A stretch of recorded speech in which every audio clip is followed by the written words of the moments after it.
Bila dah sampai fasa ni, kekayaan sebenar bukan lagi apa yang ada dalam bank, tapi siapa yang setia di sisi dan apa yang lekat di hati. Pelayan ni bukan sekadar kertas. Bagi saya, ini adalah time machine. Setiap kali saya selak, bilik yang sunyi ni tiba-tiba rasa bising, penuh dengan suara orang-orang yang saya sayang.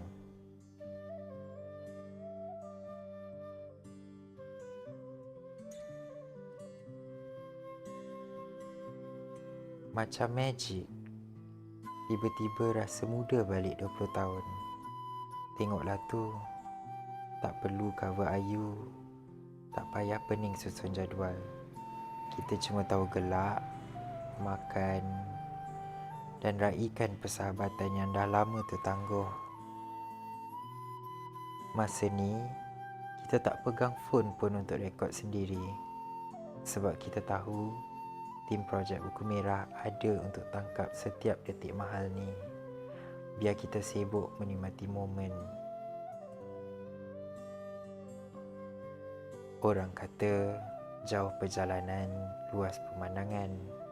Tapi bagi saya, perjalanan paling indah ialah ditemani sahabat sejati.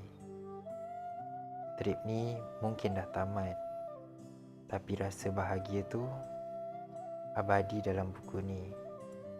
Terima kasih Projek Buku Merah sebab pulangkan zaman muda kami.